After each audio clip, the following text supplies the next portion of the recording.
Hello and welcome to the Vandy Sports Podcast. I'm your host, Chris Lee. Our guest today will be Chip Fridrich. He is a former Vanderbilt pitcher. We will talk Vanderbilt baseball. This episode presented by the Well Coffee House, a Nashville area coffee house which provides fresh roasted coffee along with its house-made pastries, breakfast and lunch offerings. There are 5 locations to serve you in the Nashville area. Those can be found in Brentwood, Green Hills, downtown, Bellevue, and the Cool Springs Lifeway. More information can be found at wellcoffeehouse.org. The Well Coffee House, where coffee changes lives. We thank our co-sponsor, Wellspire, Nashville's Learning and Development Center, which is located in the Gulch. Our news presented by Sutherland and Belk, a family-owned injury law firm. If you or a loved one has been hurt in any type of accident, give Taylor or Russell a call at 615-846-6200. See what your rights are and if they can help. Vanderbilt sweeps South Carolina in baseball, now has sole possession of the SEC lead.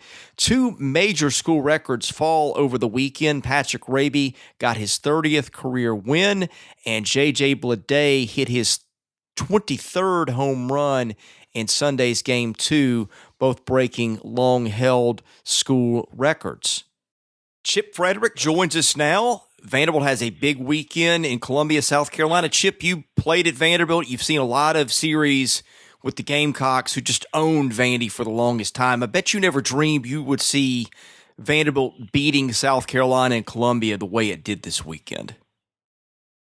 Well, Chris, it was a beatdown, especially with how they played earlier in the week. When you take that in consideration, 2 games where they score over 20 runs, and to do that in Columbia, which is, I've called games there. I've never played in that park before, but I've called several games in that new stadium there. And you're talking about a team that had such a great success and so tradition rich under Ray Tanner, and they're just having a hard time this year, and they're not getting blown out, but they're getting beat a lot of the ways, not games the way game 1 went, but games 2 and 3, where they were in the games for, right up there to about the 4th or 5th inning, and they just don't have the pitching. So disappointing year as they're trying to fight their rear ends off to get in the SEC tournament. And it looks like it might not happen unless they turn it around. But great weekend for a great week, a great couple weeks for Vanderbilt baseball. And, they've got this machine rolling in the right direction, and we'll see if they can keep it up here for the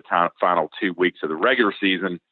And that's when the fun part starts with the postseason. And I think a lot of Vanderbilt fans are looking forward to what's on the horizon here for the next, I'd say 45 days or so, potentially. Carolina has had a lot of good pitchers hurt. So let's mention that to begin with, to put it in context. But I think if those games had gone the regular distance with Carolina's pitching situation, the way Vanderbilt's hitting the ball, they may have gotten 45 or 50 runs for the weekend, Chip. Because Carolina was running on fumes there at the end, and that was with 2 7-inning games on Sunday. Oh, yeah. They've got relievers who are starting, and it's just, it's the ultimate nightmare for their staff. And that's what happens when you get pitching injuries, and the confidence falls, and you get guys who are pressing. And in this league, it's very unforgiving. I actually thought that the double-header scenario for South Carolina worked in their favor, and they mentioned that on the television broadcast or the internet broadcast, what have you, that it favored them having the shorter game because they didn't have to go that deep in the pen, and it turns out it really didn't matter. Vanderbilt's bats were just too good, and a little bit of a scare Friday night. I'm sure there were some fans that were listening and watching that game on Friday, thinking, well, here we go, get down 5-1. And this team didn't even blink. It's got a air about them that is so confident at the plate that they can mask any inadequacies on the pitching. And I'll be the first to say, I am a huge, huge fan of this pitching staff. And Drake Fellows, an article came out about his toughness and how tough he is, and battling through and coming to Vanderbilt and ways persisted. But he is not. And the one thing that, Chris, that when you hit the ball as well as this team does, and you, with the slugging percentage and the batting average as a team that's just out of this world, when you think about it, it can mask some things. And Drake has there've been some Friday nights when he's gone out there and he's undefeated. And here I'm talking about a guy who's 9-0. Okay, I'm picking apart a guy who's 9-0. But there've been some games where he's fallen behind in the first or second inning, and he has not looked sharp, and he's been able to persist and hang in there and get these wins. And I'm wondering sometimes if it's being masked by how powerful the offense is. And it's a great problem to have, but it is a little concerning when you look back at his outings and how he has struggled a little bit. And the longer the game goes, the better he gets. But it worries you a little bit if you get into regionals and super regionals, if that can keep up, because you're facing some teams, especially in supers. You think he's going to get the ball probably in game one of a regional. Well, that really doesn't concern me.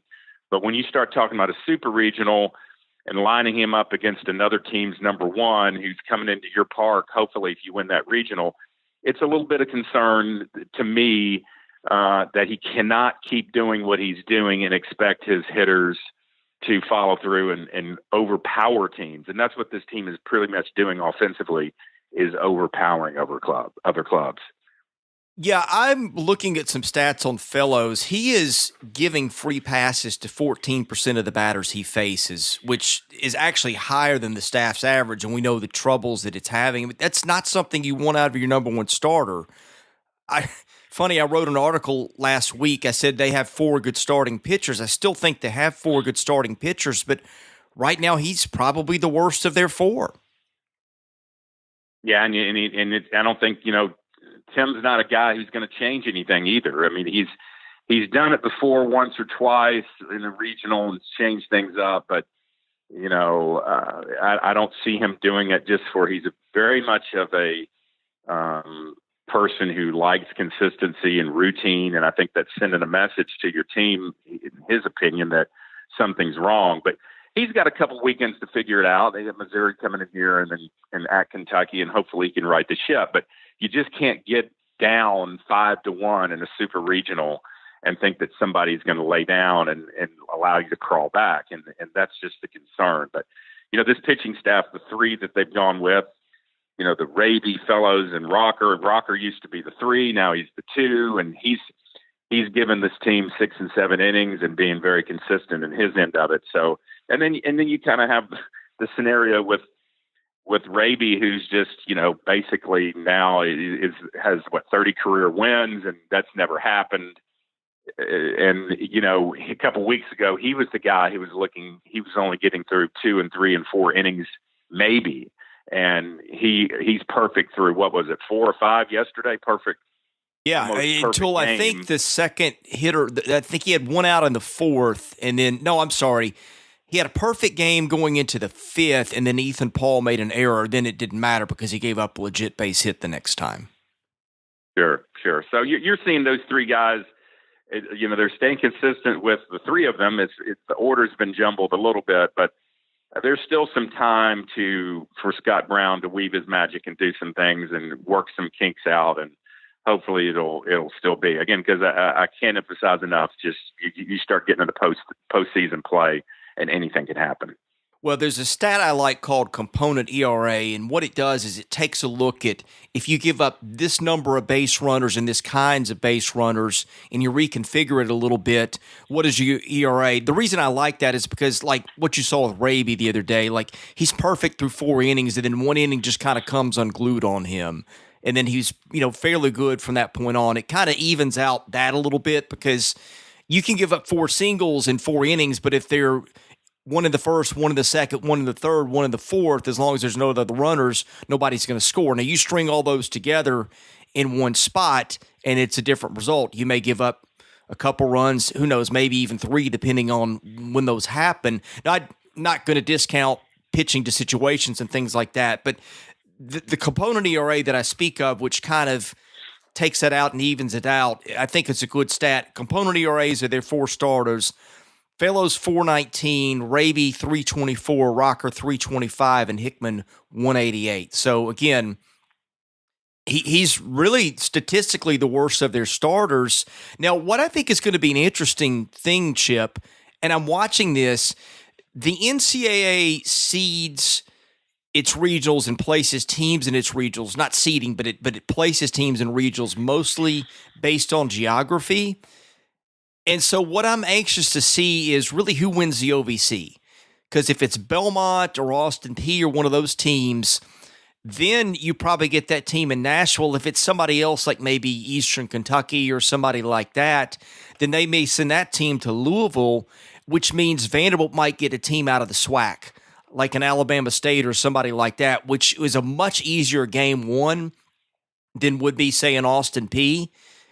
That's going to be interesting because I think that how that lines up, what you do not want is that 4 seed who really is good enough to beat a 3 or to be a 3 who's got an ace. And you saw that kind of undo Vanderbilt in 2007 with Austin Peay and Sean Kelly, who's still pitching in the bigs, by the way. I'm kind of waiting to see what that Friday night matchup is because if they get one of those teams from – because really you have 3 or 4 conferences, the Northeast, the SWAC, leagues like that are much, much weaker than the other leagues. If you get a team from that league, you probably cruise no matter who's pitching. You get one of those trickier matchups with the better 4 seed who's got an ace, then it gets a little bit dicier. Yeah, I mean, that Austin Peay, you said it right. That 2007 game was – I mean, that was as unfair, I think, as any. And because, again, you had a great pitcher and you get teams who can maybe take a chance. Like you mentioned, they can perhaps rest a guy if they eke out and it's the 3 seed and they can rest their ace and take a chance. If you're a 3 or 4 and you're playing at a national seed, you can afford to do that. If you're the number 1 seed and trying to, there's something to be said, and people have been bitten in the past as far as resting guys and just taking that first game for granted. So I think it's incredibly unfair that it's all geography based. And I understand it's finances and they want gate and they want to save on travel. But I mean, if they're really college baseball is becoming and has become such a popular sport nationwide, it's, you got all these games on television. I just think it's just because someone's in your geography and they're going to be placed in your region. It really needs to be seeded, in my opinion, one through the entire. If you're the number 1 national seed, you should have the worst number 4 in your bracket, and it's not that case. And I don't understand. I mean, I understand why they do it, but I just don't think it's really fair when you have a region of the country, especially the South, Southwest, that plays really good baseball, and you're getting teams in there that shouldn't be in your region if you're really going to do it on an equitable situation. Yeah, the teams that always get penalized are the teams that have other good conferences near their backyard. And, Texas, Florida, a lot of them, Florida usually gets a tough 4 seed because it's the Florida Gulf Coast or somebody like that. And that just, I'm with you. I mean, if they seeded it like they do the regionals, what you would have is one of the best ones gets one of the weakest 4s, one of the weakest 2s, right, and one of the better 3s. I think that they should really, what I would like to see is rank those teams that you're putting in the field 1 to 64 and have some leeway of 3 or 4 seeds where you can move a team around for geography. But if it's more than that, I think you shouldn't do it. Just if you have to send a team from Connecticut to California because of seeding, I think that's what you ought to do. I agree 100%. Let's go. By the way, one more thing on postseason, they're basically locked to host now. They could lose out and really just 1 or 2 more wins, probably 2 more, gets them a lock for a national seed. Just in case you're wondering, they've compiled that big of a resume at this point. But let's go back to the offense for just a minute. They're now averaging over a run a game. They dropped Harry Ray to the 8th spot, which I think was the one beef that I had with the lineup. You could argue that based on hitting effectiveness, you should put Infante in the 8 hole and drop Ray to the 9, but Julian seems to be comfortable in that spot. By the way, another home run for him. It just amazes me how they are rolling right now. And by the way, Cooper Davis played this weekend and did not start. He did pinch hit. I don't know if that was indicative of the lineup, that they just feel that DeMarco is hitting too well, Duvall's hitting well, Scott is hitting too well. They don't want to put Cooper Davis back in the lineup, or if they're still trying to rest him. But that was one other interesting dynamic, is moving Harry Ray down from 5 to 8 and then seeing Cooper Davis back. Yeah, Ray didn't look too comfortable at the plate this weekend for whatever reason, and he hasn't for several weeks, and that could be possibly a way. Over in the 22-11 game, Ray did have a couple hits, but he just doesn't seem as comfortable at the dish as he has been. But, we've talked about this excess that they have at the plate offensively, and having, 12, 13 guys who could play it any day and you wouldn't really make a difference. But, a guy like Ethan Paul, has a big night Friday night, and who didn't have a big night Friday night, but he really struggled in game one of the doubleheader. He went 0 for 5. Didn't look comfortable at all. Struck out at 2 pitches in the dirt at his feet. Just looked very frustrated. But then he comes back and hits a bomb in game 2. It's these guys don't stay down very long. There's not very many streaks that they have in the negative fashion. It's just it's a excess that they haven't had in a long, long time, and the confidence just keeps going when you get a guy like Austin Martin who. He was 7 for 10 for the week. It's just those are incredible numbers. He looks like he's going to get a hit every single time he's at the plate. And 1 through 9, it didn't matter who they put out there this weekend. It looked like any lead that they had was going to be expanded, or anytime South Carolina made a move offensively got close, they just responded. Every single time you look at the score line, every single time almost, South Carolina put up a number, the Commodores responded with one in their bottom half. And that's the sign of a good team. When a team does get runs, you respond almost immediately in that next frame. And that just demoralizes another team and another pitching staff when that happens. But, offensively, they just keep the numbers keep rolling. And Austin, that 1-2 punch of, Martin and Blade back to back. And it's when they get to the bottom of the order and you're a pitcher, coming from a pitcher's perspective, and you're facing the bottom of the order, and that those 2 guys are coming up, and then that just murderer's row of left-handed hitters in a row there after them, it's just daunting. It's deflating. There's no pitching around those guys, and that's the reason why they're doing it. I think it's a novelty that a guy who's hitting that many home runs is hitting in the 2 slot, but I think it's a brilliant idea by Corbin and Baxter and crew to get those guys the maximum number of at-bats and have it to where they cannot be pitched around, either one of them, at the top of the order. Well, and not only did Austin go 7 for 10, but he also had a home run taken away where the Carolina, I don't remember if it was the right fielder or the center fielder, but one of those guys reached over the wall and took one away from him, or it would have been even a crazier weekend. But let's go to our mailbag, which is sponsored by Vanderbilt fan Josh Minton, an independent insurance agent operating out of Brentwood. Looking for a one-stop shop to take care of your insurance needs? Josh has you covered. Call him today, 615-933-1979. Email him at josh@hqinsurance.com. Follow him on Twitter at Joshua Minton HQ, or on Facebook at facebook.com/JD Minton HQ. He's my insurance agent. Give him a try. Tell him you heard about it here. You've got nothing to lose, and you might save a lot of money or get a better insurance policy, or both, which Josh did for me in my case. Okay, Papa Hick 4VU says, how do you see this team measure up with squads from previous years? They seem to be a team that has so much depth and balance, perhaps more than any previous Tim Corbin team. Well, immediately, and I think I've said this on the podcast before, it immediately harkens back to a team that was in 2013. On paper, they were the most successful team that's ever, they won more games in the SEC than any team I think it ever has since they've gone to the 14-team league. They were 54-12 and 26-3, if I recall. And that's just astonishing, the fact that they lost 3 games. But if you look at what they did, Chris, of course, 2011 was the first year they made it to Omaha. They had the loss to North Carolina State the following year. And then this 2013 team with Tony Kemp and Yastrzemski, the team that lost in the Supers here against Louisville in the disappointing 2-1 series there in the Supers. But you look back at those numbers, and of course that team didn't make it to Omaha. So what you compare, I mean, the 2013 team had 41 home runs, and let's see, it was in that 66 games. This team already has 66 home runs.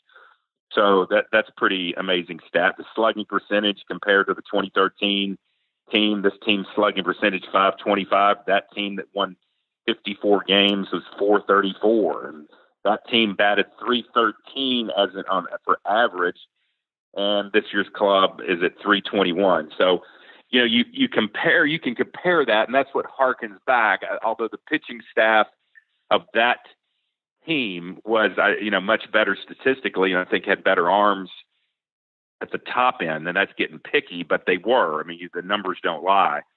But that's the kind of team when you compare as far as what they did, and when you look at the record of this year's team for Vanderbilt and where they're sitting, 38 wins, we have 18-6. You got to look back and you say, well, God, you gave away the Arkansas game at home and you gave away the Tennessee game at home. So there's 2 more wins they could have had. So it's tough when you look back and you say which team would have been, which was better. But obviously the hitting numbers are better for this year's team. The pitching numbers compared to 2013. But it comes back to what you did in the end and how you're remembered. And I just, you can say, well, they could have had 2 more wins, but what did they learn from those 2 losses? What did they learn from losing to Tennessee in that third game at home? What did they What did they learn from losing to Arkansas?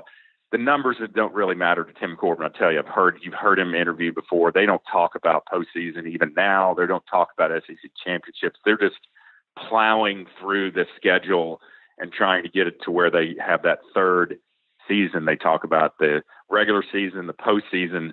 They're trying, the preseason, the regular season, the postseason, and they're just trying to get to that spot. So it's easy to say to Chris and answering the question that 2013 is comparative, but that team didn't make it to Omaha, and this team, will be judged by how far they go in the postseason. They're plowing through the conference. They're on track if they can keep it going to win an SEC regular season title. I think they have the depth to get to Omaha, but whether they do or not, that's ultimately how they'll be compared.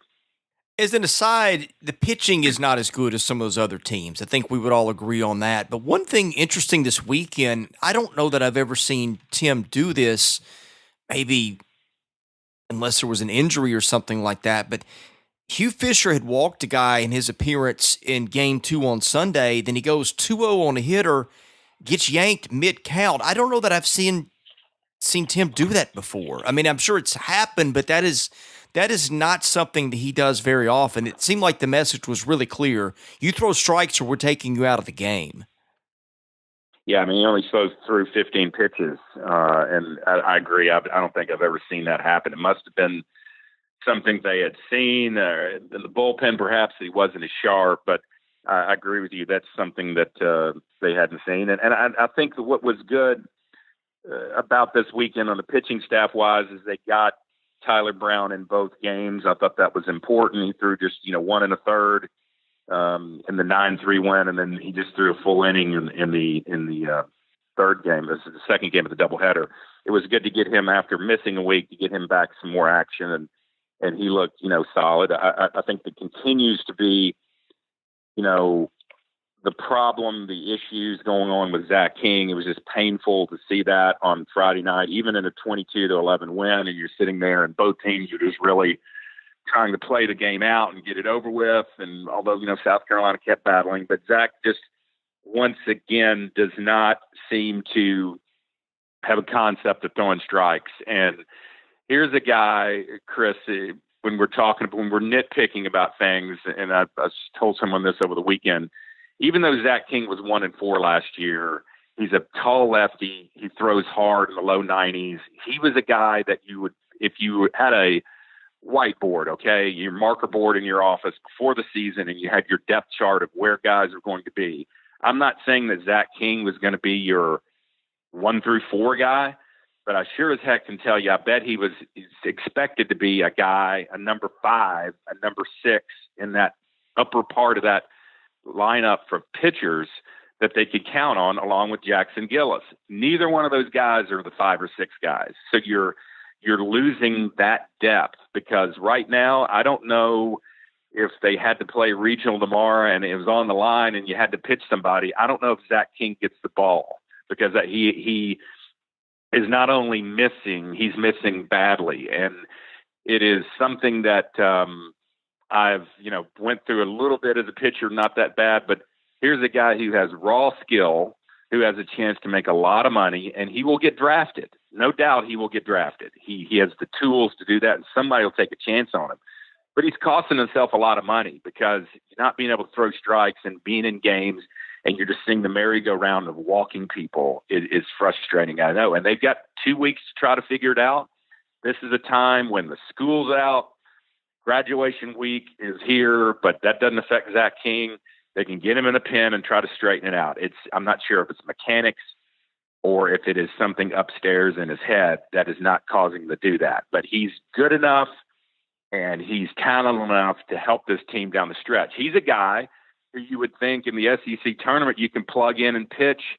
You get that, they're going to get a bye, of course, but to try to keep the rotation intact and not try to wear guys out, he's a typical protege of Tim Corbin to pitch a Wednesday or Thursday game until they get to that, Friday, Saturday part of the tournament. And I just don't know if you can trust that right now unless he can figure it out. So again, one thing to pinpoint about this pitching staff that has been on the disappointing side, and they're good kids, I know, and they work hard and they're not trying to throw balls.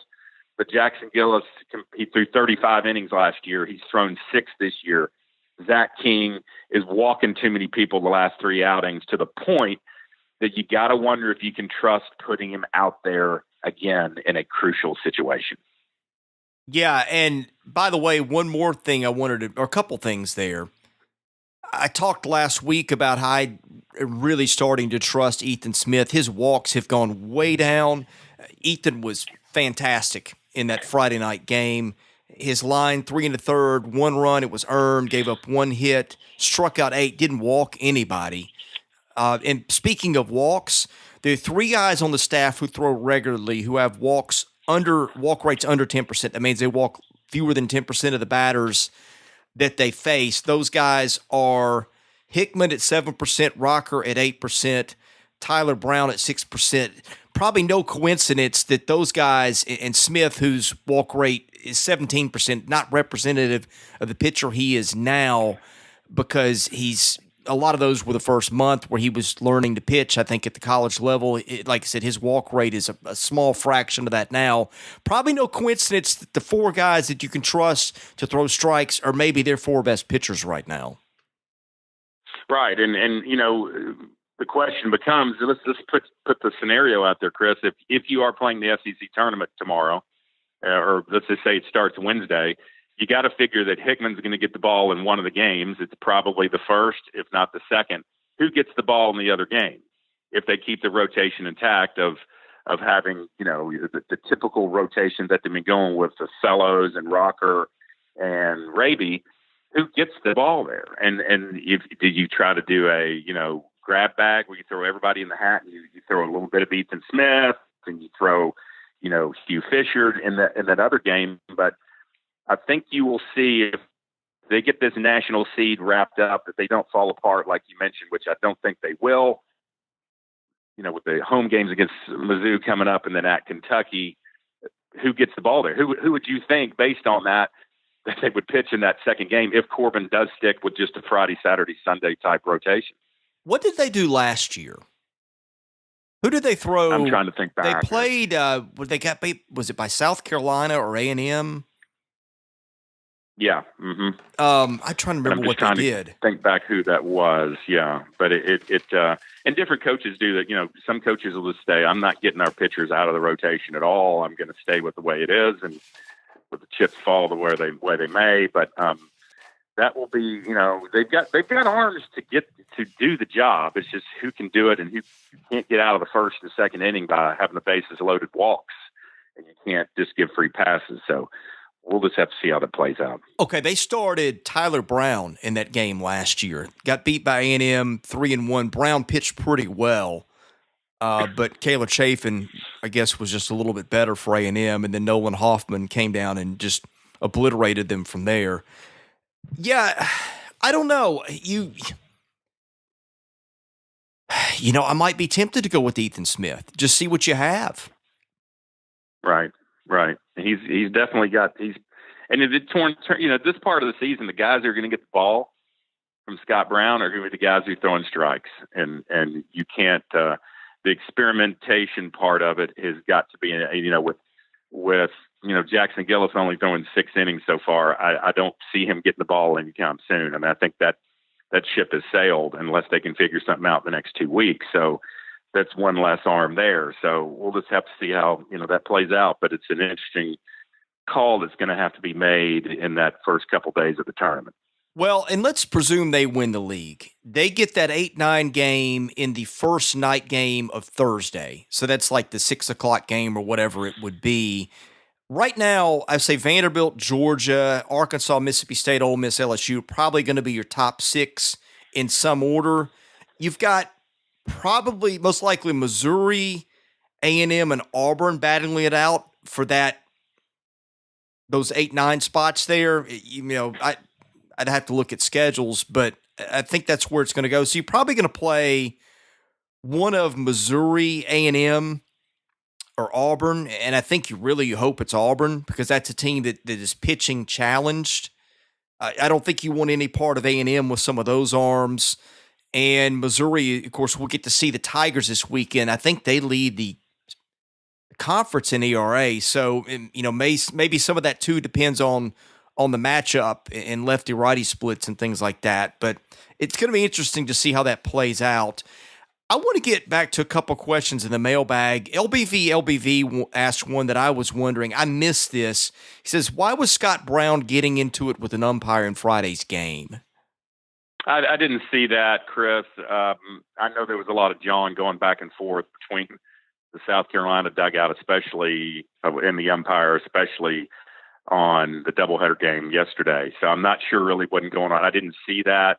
I think it was weekend. This past weekend was one where the umpires didn't seem to be very consistent, and they were hearing it from both sides, especially the first night. But did not see that. A lot of times, if that's coming from the pitching coach, it's just a matter of not being consistent, and that's all you want. If you're going to be calling a tight game, be consistent across. Don't start changing your strike zone halfway through it. Call that way. If you're not giving the outside pitch, don't give it in the first inning and then stop giving it in the 4th or 5th inning. So can't answer that question. Don't know. And I do know that, there was some jawing going on definitely from the South Carolina dugout in game 1 of the doubleheader yesterday about just that very thing about the lack of consistency of strikes.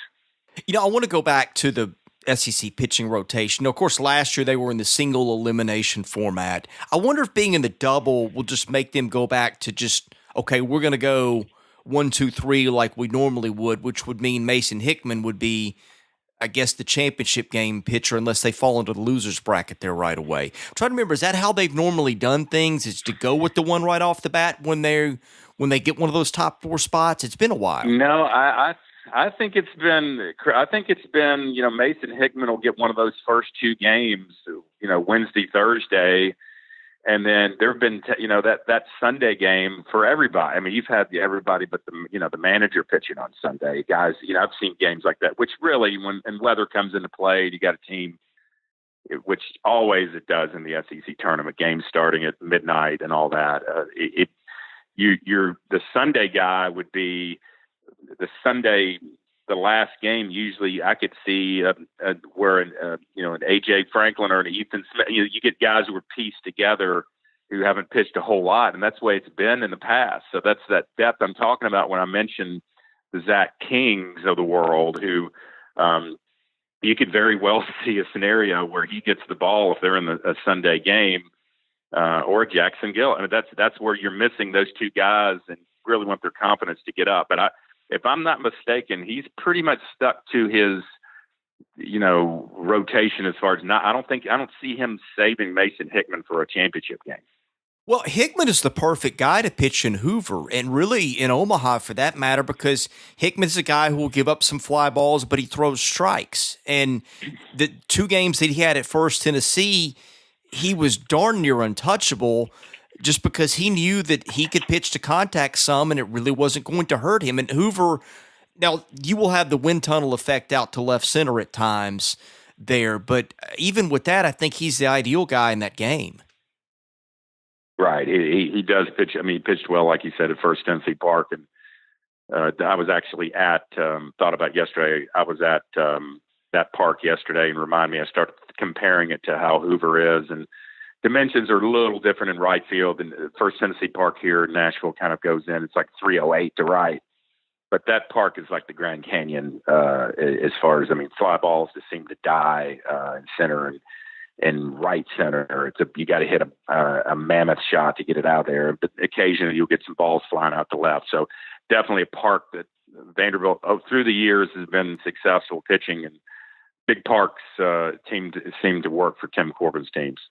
Well, and as a staff, they've got a 1% even home run rate. So they're tough to hit home runs off in any situation. It's like they say, giving up a home run is okay if it's a solo a lot of times. It's when you start giving up the multiple run home runs, which is where you don't want to stack them with some walks that you've given up. But yeah, I think First Tennessee is more of a pitcher's park, but Hoover and TD Ameritrade are going to be more of those kinds of parks to where I think it's going to play to their strengths, because they got some kids that can hit the ball out of any park, and they got some pitchers who'll give up some fly balls.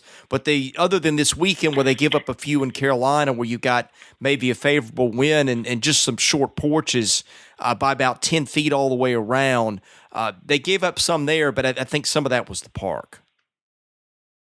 I agree with that. That was balls tend to go out of that park at Founders Park in Columbia. It's I'm not sure if the wind was doing, but they had some weather this weekend that could have contributed to that. So, but I've seen some balls take out of there. It's a good friendly park for hitters, to say the least. Okay, last question before I get you out of here. Vandy Doors 04 says, are there any holes you can see in Austin Martin's swing? Absolutely not. Right now, no. I think he's probably one of the more feared hitters in the country right now, definitely the conference. He attacks pitch counts early on. I can't tell you how many number at bats that I counted this weekend where he was attacking, hit balls hard on the nose. He has a great rhythm. I probably shouldn't say this, but I'll say it anyway. As bad as those announcers were this weekend doing the game, they did have a point. I hate saying that. Those guys just weren't very, I don't know. But anyway, they did make a point. It looks like Austin Martin looked like he had the bat. He was born with a bat in his hands. And that's why he looks so comfortable up there. His rhythm at the plate, his approach to hitting, his mental approach, he's not getting fooled by any pitches. He's not swinging at pitches in the dirt. He just has a command of everything right now, which you hope that he can continue and not flail and go into a slump. Now, this is where Vanderbilt fans have to be patient, because, again, this team is rolling right now with 6 games. You could have some guys who it's only natural. You could just stay this hot is almost impossible.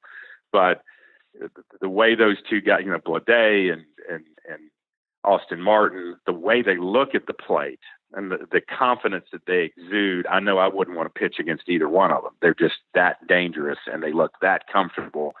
And when the ball looks like it's a beach ball coming up there as a hitter, anybody who's played the game knows that there are times in your career or your season when you just go up there and you're really not, when you're guessing right. The ball looks like it's as big as a basketball. You feel like that you have the perfect rhythm at the plate, and you're not getting fooled. You're not swinging at bad pitches. That's a great feeling when you're a hitter. And that's what I would say probably 5 or 6 guys. You can even see it in Julian Infante body language. He seems so much more comfortable this year than he did last year. And that's a tribute to Mike Baxter. I've said that before. What they've done with this kid have transformed him back to where he was as a sophomore, and he really, his stance and what have you is not even the same as it was a sophomore, but he looks comfortable. He's having fun. He's looking like he's having a good time. He's relaxed. And guys like that, when you got a lineup of 9, and we've talked about you can put 4 out there in addition to those 9, and it really doesn't make a difference. That's a great feeling when you're a hitting coach like Mike Baxter, and when you're the head coach, Tim Corbin. You can throw numbers out there, put them in a hat, shake them up, and throw a lineup up there, and you're still winning games, and you're scoring 20 and 21 runs in a week twice. That's pretty impressive. Yeah, the best line of the weekend, the announcer said that trying to get Austin Martin out was like trying to find a unicorn underneath a 4-leaf clover. Yeah, I mean, those guys are good. I these SEC Network Plus, broadcast teams, some of them you get are really, really good, and some of them are, probably doesn't have a lot of experience. And what do you talk about? I mean, when it's 21-11 in a game, that you start digressing and talking about stuff that doesn't matter. But that was a great comment. I did hear that, and it's good to see these guys are having fun right now, and hopefully it'll continue. And school's out. That's important. I've always said this before about Vanderbilt. They seem to roll when the May comes around, and they got a big game against Louisville coming up. I think that's going to be a big test for Mason Hickman, and a good preparing for him to pitch in the tournament and in a regional and a super regional. I think this is a huge game for him, and I'm glad that they're having this game coming off this series, and it's a big challenge, and it's of course their RPI doesn't need any help, but it doesn't hurt it at all. Am I wrong to think that Austin Martin might be a Major League batting champion one day? No, and it's he just looks the part, man. He looks the part of a major league hitter, and he looks. I thought in the beginning of the year he kind of had a Dansby flair to him a little bit, as far as the way he stood in the box when Dansby Swanson was hitting as well as he. But he's hitting much better clip average wise than that. But yeah, it's going to be fun to watch this kid and where he plays. Now, where his position is going to be at the next level, that's another thing. I don't know if he's going to be a third baseman where you put him, but I sure would take a chance on him, because I think he's got a flair about him. He's got a confidence about him, and a skill set that's pretty hard to match right now. Yeah, and I think he's getting better at third, too. Chip, I know we're about out of time today. I want to give you a minute to talk about your real estate business, where people can find you, those sorts of things. Sure, Chris. Fridrich and Clark Realty is our company. It's a family-owned business. We've been around for about 60 years. We've got 2 offices, one in Brentwood in the Maryland Farms area, and one over here in Green Hills, where I am now. Give us a call at 615-327-4800 if you have any real estate needs on the buy side or the sell side. We can help you out with some pretty progressive data analytics. And believe it or not, everything's kind of going to data analytics these days. And we've got a new program that all our agents have access to that really break down. It's not the old school where if someone was going to, sell your house and do a listing presentation, they can break down as far as, the last couple months or a year, what's sold on your street. The analytics that our agents have access to, we can have a market action index, it's called. It answers the question of how's the market by measuring the current rate of sales versus the amount of inventory. It gives a number. We can talk about most expensive, least expensive houses. We can break it down by zip code. We can tell the percentage of houses, how they increased by sales in your area, decreased, days of market, price per square foot. And this is sent to our agents every Monday morning by zip code of every zip code in the Middle Tennessee area. It's pretty cool, and it's a great research tool, whether you're a buyer or a seller. So if you're interested in that data analytics of how houses are going in your neighborhood, on your street, give us one of our agents a call. You can call me personally, and I'll hook you up with one of our great agents who can serve your needs, whether on the buy side or the sell side. Check out our website at frederickandclark.com. And again, we've been around the block for 60 years. Vanderbilt people, Vanderbilt owners, my father, my brother, Steve, myself, all Vanderbilt graduates. I'd love to help you out with your real estate needs. Hey, thanks a bunch, Chip. Take care, Chris. All right, he's Chip Fridrich. I'm Chris Lee, host of the Vandy Sports Podcast. Thank you for listening. We've got several episodes coming your way later in the week.